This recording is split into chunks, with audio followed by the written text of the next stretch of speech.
Okay, so we're about to get started here with the press conference, right?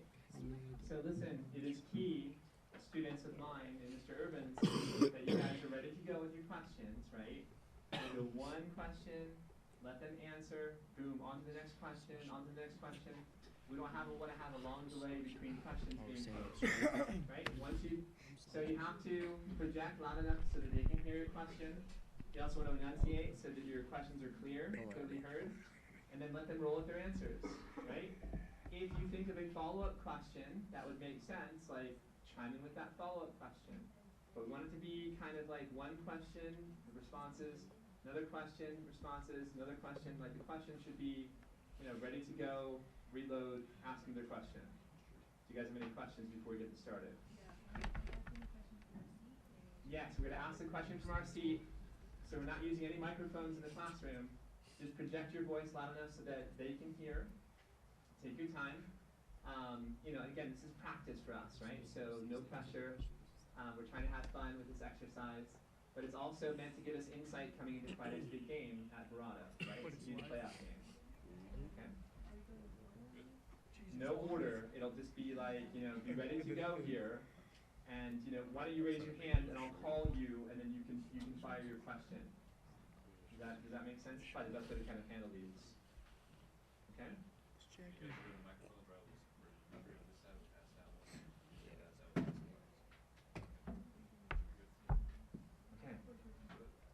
All right. Who wants to go first here with a question? All right. So we're gonna go. Are we launching here? Yeah, we're on. Okay. So our press conference. James Kadrina. Coach Argraves, how does your coaching staff think about making a brand new team? Obviously, it's a tremendous honor. These young men have done a great job this season in building up to making the playoffs. And, whether we're on the road or at home, we're happy to be here. But, we're looking for another 4 weeks. That's our second season starts on Friday, and we're excited about it. Jack. I got a question. Jack Ferguson, I got a question for Garrett. So I don't think enough love is given to you linemen. So I feel like as on the offensive line, how have you guys been? Improving? Well, honestly, if you look at it, since South Point, we actually haven't. He's never really been sacked. Like since South Point, we have actually gotten our stuff together. But I mean, it's okay that we don't get enough recognition because we do know that if we're not working, the offense doesn't work at all. So, I mean, that's all I really care about is our offense just being successful. See that? How do you guys warm up before the game? What mindset do you have to be in to play how well you guys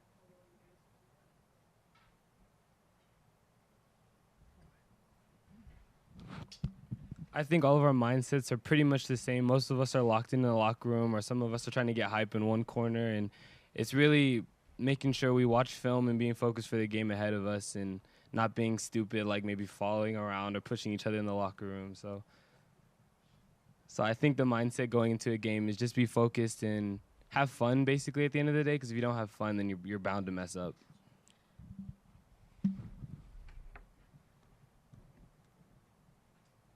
Liam Guthrie, I was wondering, how do you think this is a long trip? It's an away game upcoming. Do you think that this long trip will affect your performance in the game? I feel like our coaches have that planned out pretty well, so we're leaving earlier in the day from like what we did. First game of the season, we left pretty late, and we got there not enough time to warm up, so we're leaving at a good time this week, and so hopefully we'll be ready with the extra time the coaches are giving us. James. Richie, does playing both ways and starting both ways impact your game at either one of those positions? I wouldn't say so, but with going both ways, you got to go harder in practice. You can't cheat reps during conditioning or in the weight room because, you got a lot relying on your shoulders going both ways. So I feel like I don't struggle with it, but I know I have to go harder and push myself more. Reagan. Reagan Scott. So in an interview with Coach Argraves, when you guys played Ironwood, Coach Argraves said you were kind of thrown in the fire since you haven't been playing since freshman year. How are you feeling this season as a starting quarterback? I'm feeling good. I've got a pretty good surrounding team. They go and they help me out, and they're really doing their part. So as long as I just go and come up to practice, give the ball to the right person, it works out pretty well. Alec White. For Coach, when did you kind of get the sense during the season that this team was at a playoff caliber? I mean, we had that impression from go. I mean, these guys have been working hard during, like I said earlier, during this entire off season. You know, we had a tough front end of the schedule, super tough front end of the schedule. So, you know, we learned a lot about ourselves, and obviously, you know, we got that first win under our belt down in Sierra Vista, and then, you know, had that tough game against South Point, which, you know, the kids, you know, showed a lot of grit at the end, and that just kind of springboarded us to where we're at now. So, you know, again, from the beginning, from the off-season workouts, we could tell we were a playoff team. It was just a matter of putting all the pieces together during this long season, and here we are today. And then when you learned of the Rincon forfeit, how did that change any practice plans or the ways you? Yeah, I mean, that was tough going into, you know, which would have been our last game, regular season game. You know, was going to be our senior night, so we had everything planned out for it. But, you know, it was out of our control. We went in on Monday, Tuesday, Wednesday. We kind of went a little bit lighter, just kind of making sure we're honing on everything, offense, defense, and special teams, and then gave them a few days off on the back end, and then came back to work on Saturday to find out our draw in the playoffs.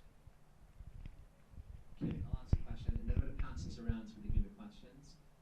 Cole McFarland, you injured your ankle against Verrado in Week 9. You showed me the video in slow motion. It was graphic and horrific to look at.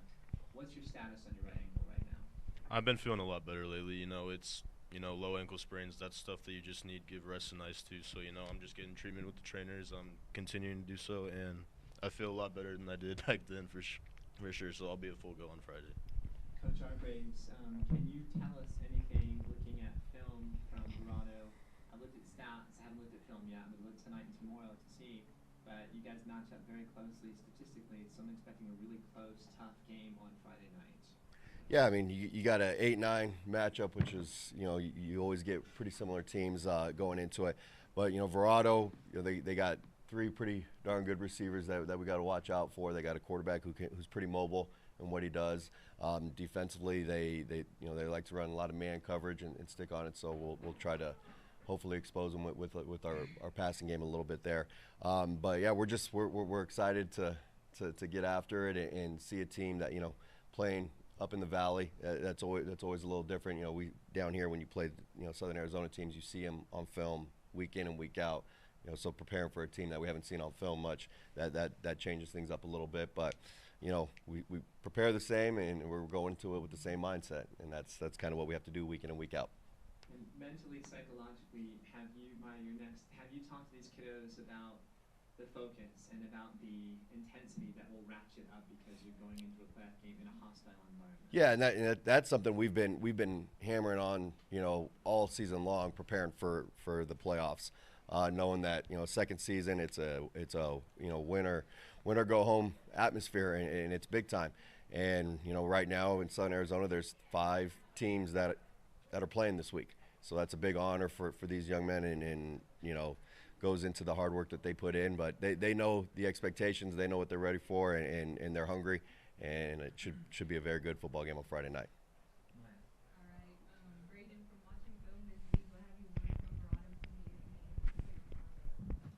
They just play a lot of man coverage, so we're just going to try to pick the best target.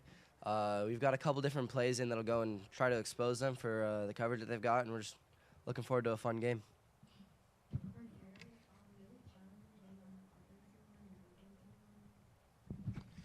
I mean, yeah, because I mean, if you look at all the other teams, like I'm a big kid on our team, but you gotta, for instance, like Desert Edge, like they average like I think it's like 6'4", 6'5", but I just love being on there because I get to hit everyone every single play. And if you actually take a close look at my helmet, I should have like 7 concussions right now. I just love to hit people. It's my favorite thing.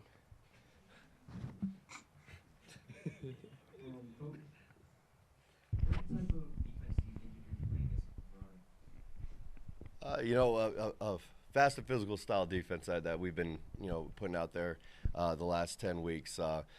You know, obviously each game you go in with a slightly different game plan, but, you know, we run what we run, and that's what we're going to stick to. Our kids are are picking up our scheme. Each week they've gotten better and better. Obviously, you got to account for different types of players each week. So, like I mentioned earlier, going into Verrado, we know that they got some pretty good receivers out there that we got to account for, and so hopefully we can get out there and pursue the football and do what we're supposed to do out there. Coach, you talked about it being important to start fast. Mm-hmm. What are the keys to get your team in that mindset to be able to launch when the opening whistle on Friday? Yeah, that starts from the Monday practice of game week, making sure that we're mentally dialed in. We talk about it all the time, being locked in and focused during the week of practice, and if we can maintain that Monday through Thursday, then obviously we got a long road trip on Friday heading up to Verrado, so we'll break up that trip a little bit to make sure we're mentally fresh, and then as soon as we step foot on campus, they know the task at hand, and making sure that there's no funny business in between, that we're here to it's a work day for us, so we got to go in there and produce, and and understanding that we're blessed to play this playoff football game, and we got to win this game if we want to continue to play. All right, so I know Miller asked Coach this, but how do you boys feel going into playoffs with a new coaching staff, or I guess in general this season with a new coaching staff? I think as a whole, we're all a little nervous because we ended off last year with only 2 games, and then this year had a whole new coaching staff. And it started off a little interesting for all of us because we didn't know how to really practice, and it was an all new scheme. It wasn't like last year with Nugent. But I think over time we really got really close with Argraves, and over like the film sessions and like the captain meetings that we had, we really built a connection that this helped us get through the year, and now we're just really starting to put it in motion going into the playoffs. Yeah, and I can tell just because you guys do get better and better each week. You guys had a few rough weeks, and then you fell off, and then after that, you guys have only been going up. And do you guys feel the same, or what would you say you guys have been working on to get to this point? I want to say team chemistry, because at the beginning of the year, our senior class has never played football with the junior class, because last year we were juniors playing with the seniors, and they were still their JV. We never really got a chance to build that team chemistry up. But I want to say after those tough couple of 3 losses, we all came together. We said, we're done. We figured stuff out. I'm not going to lie, at the beginning of the year, there was some fighting between players and even coaches at sometimes. But right now, I want to say we're all in a straight line, not individually, Let me ask you boys, as a collective group, and I'll just introduce kind of left to right. So we've got Coach Argraves, RITCHIE McCormack, Cole McFarland, JoJo Parker, Garrett Montgomery, Braden Cherry, 4 captains and our quarterback. What does each stream mean to you guys for your fitness, for your conditioning, for your mental toughness as one of your coaches on the staff?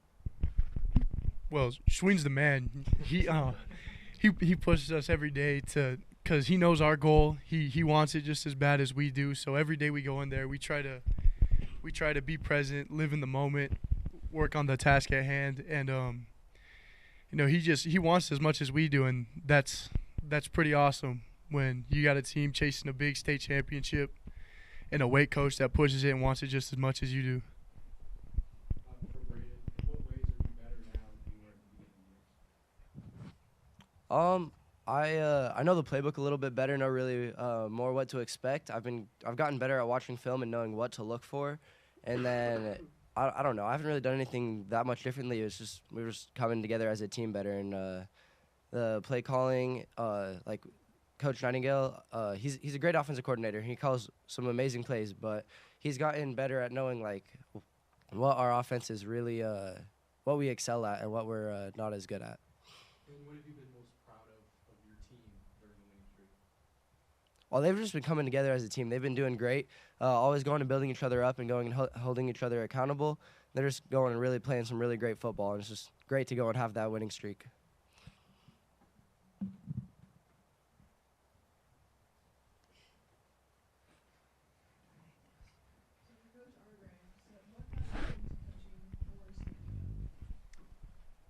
For Cienega or coaching as a whole? Either one. you know, I grew up. My dad was a lifelong high school basketball coach, so I've always, you know, wanted to get in the coaching world, and he was an educator as well, so kind of followed in his footsteps. Obviously went to a different sport, you know, football. You know, it was one of those things. It's funny, you know, my offense coordinator, Coach Nightingale, was my high school coach, and he kind of got me into it. And then, you know, 21 years down the road, you know, we get to reunite. But, you know, coming here to Cienega, it's one of those things. I grew up here on the east side, graduated from Santa Rita High School before any of this was built up out here. So to kind of return back to the east side was a good opportunity, living out here in the community. So it's been great so far. Been real fun ride.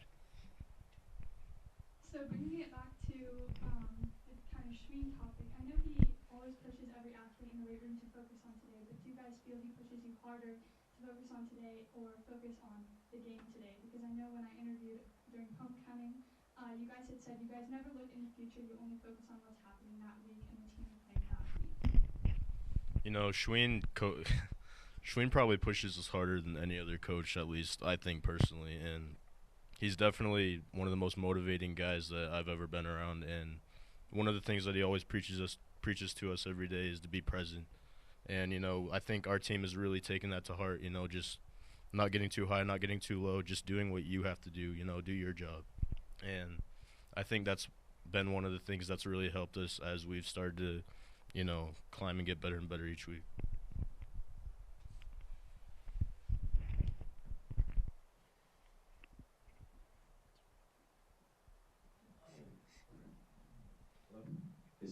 Alright, so I think I want to ask each of you boys individually, what's like your motivation? I know you go over it just a little bit, but like, what makes you keep coming back to the sport? What are you guys fighting for?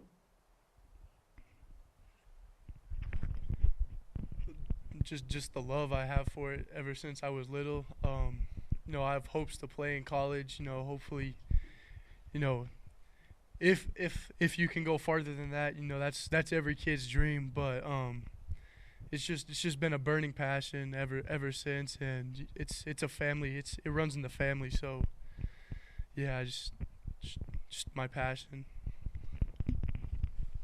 I would say kind of the same thing. You know, if you don't have to play football, you know, you have to have the fire and just the absolute burning passion, like Richie said, because, you know, if you're not wired to play football, you're not going to be able to be successful. And I think for me, it's the same thing as Richie and Cole, but I get it from my dad a lot because when I was a young kid, I was maybe like 5 when I first started playing, and every year I just go back to it and it just feels the same, and I just don't want to stop. So I guess my dad pushed me to be who I am today. I mean, it's just the love of the sport. I mean, like Joe, I've been playing football since I was 5, and I'm actually the first one to ever play football in my family because, you know, put it this way, my dad was a skinny, scrawny kid in high school. So, I mean, and there is a deeper meaning, but, like, I really don't want to get into it because it's, like, really personal and stuff like that. But, I mean, it's just, like, just the love of the sport for me. Yeah, same. It's really just the love of the sport. I really like playing football, and it's just something that's always fun to do. Not necessarily the hitting portion for me, kind of a quarterback, but, you know, I still love just playing the game and just having the team camaraderie and the family that's kind of built around it. So I know, Richie, you said it runs in the family. I know also that you have a little brother who plays here, and then you have a little brother who plays at MCCORMACK. So what does that mean to, like, have them follow kind of not in your footsteps, but in your footsteps, you guys work with them, help them get better each day? Well, yeah, like you said, help him get better each day. I hope he ends up being better than me, and I think he will be better than me in 2 years. I think he'll be sitting up here talking to you guys too. But yeah, it's just awesome knowing that, you know, once I'm gone, he's right there behind me to carry on the last name that we both have. You know, it's great having a younger brother to play football with. We'll go and we'll train together and do tons of drills and stuff. I don't know if he made the right decision on the high school. Micah Mountain, I don't know. But it's cool just having a younger brother to play football with, and I don't know, it's just fun to be have that run in the family.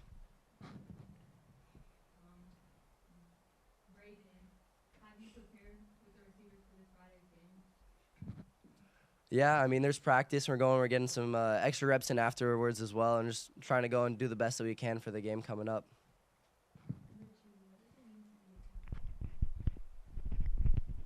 I mean, it's an honor, but in practice we have tons of guys on the field who aren't captains that try to lead just as much as I do. Yeah, like my friend Gio Tobias out in the crowd right now. But like I feel like our team, we're not just built around our captains. We have a lot of our team is led by a lot of seniors and some juniors. We got a lot of good junior leaders too. So our team's in good hands for the next few years. So I have a question for Coach and for all the players. I remember watching television and being educated by John Madden. You guys know him as a video game name, but Madden was a great coach and an analyst at CBS back in the day, then NBC. Chris Collinsworth now, Kirk Herbstreit on ABC television, Tony Romo on CBS. Do you guys watch? I feel like the level of sophistication for football has elevated, and there's also the opportunity for you guys to absorb knowledge by watching high-level coverage on television. Has that been your experience when you guys tune into games on the weekends and watch games? Are you picking up things that you can incorporate into your own style of play? Yeah, football is always evolving, like you said. From 30 years ago, 20 years ago, it was run heavy. Now it's all in the air. You just never see traditional formations anymore. But yeah, I like to watch players that I not like that I look up to, I guess, on Saturdays and Sundays. Try and pick up on what they do.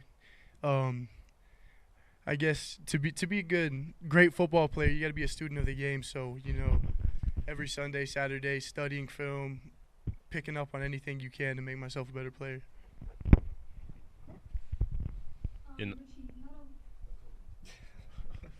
Sorry. Watching football on Sundays, that's something that at least, I think we all we love to do, just because, watching football, that's just that's something I really love to do. So, it's really cool to see the commentators and whatnot, like you were mentioning, Mr. Miller, talk about specific plays and stuff that they do now in the NFL. So yeah, it's definitely cool to watch. It's cool.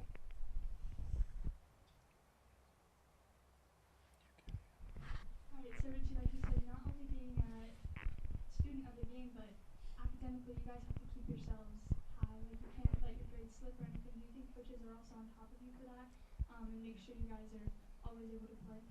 Yeah, absolutely. Grades are gonna get you places in life. Only a certain few kids can make it to the next level and then beyond that. So we all do a pretty good job of keeping our grades up, staying at least eligible for the games on Friday. But in the end, grades are gonna get you to where you want to be in life. So they preach that to us.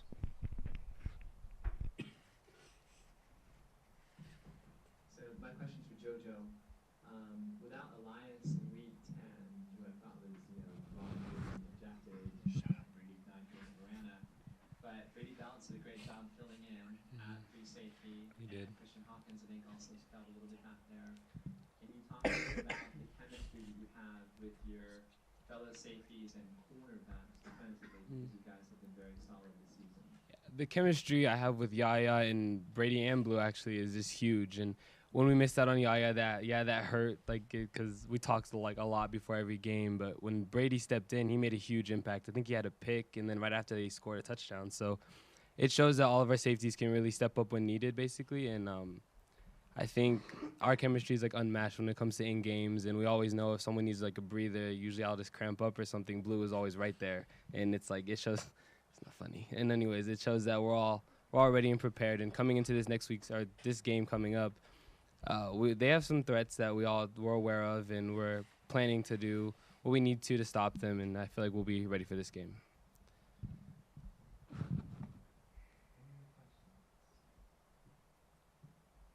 Yeah, sure. I'll go after it. Sorry, Design and Jack. So this really goes for the coach. What was your team's biggest hardship so far that you can think of? Throughout the season, obviously coming in after you have the COVID year last year, so you lose out on that. A lot of you got a lot of young guys who, and I think Garrett mentioned it, that they hadn't played together, so you lose out on a year playing with each other. You lose out on a year in the weight room, right? Then you come in and you throw in a whole new coaching staff change, so that kind of all mixed in together what was kind of tough thing to kind of overcome here earlier during the off season. But like I mentioned earlier, they've overcome everything. They've come together.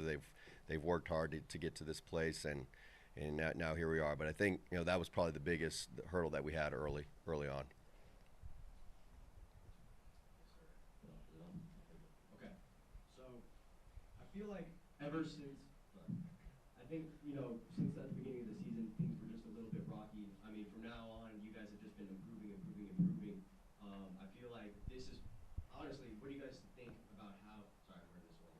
How do you think you're gonna play this game? I feel like this is probably gonna be one of the best games you guys are gonna play. What do you guys think about that? Well, hopefully it is. So, if we keep improving every week like we have been, we should be looking good for the next 4 weeks. But every game's going to be a grinder. These teams we're going up against now, these teams we're going up against now are no joke. So we're not going to get any cakewalks anymore. So like you said, if we keep improving each week, I think we'll be pretty good.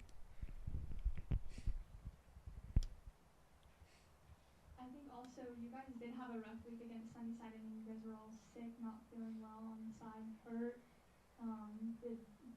You guys still didn't back down. You feel like you worked harder, pushed harder just to finish it out and make sure that you didn't let them win, I guess.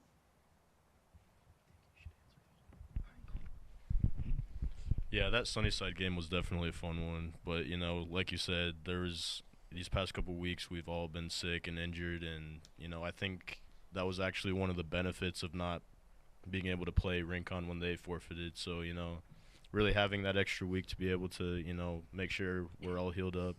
And, back to the Sunnyside game, like even through those hardships, we still got, a great coaching staff, great team that can push through anything. So we're more than fine. Any last questions? That's fine. Hey, we want to thank you guys, Coach Coach Argraves, RITCHIE McCormack, MCFARLAND, JOSIAH Parker, Garrett Montgomery, Braden Cherry, 4 captains, our quarterback, and our coach. I want to thank Nick Urban, our sponsor of Bobcat TV, Hunter Alexander, our graphic producer, Ryan Marsh, our director, Lucas Myers, our camera operator, and all of you kiddos for being here. It's our first press conference we've done on Bobcat TV, and we really appreciate you guys being here today. Best of luck on Friday. Safe travels. Bobcat TV will be there with you guys, 100%. So best of luck. Thank you.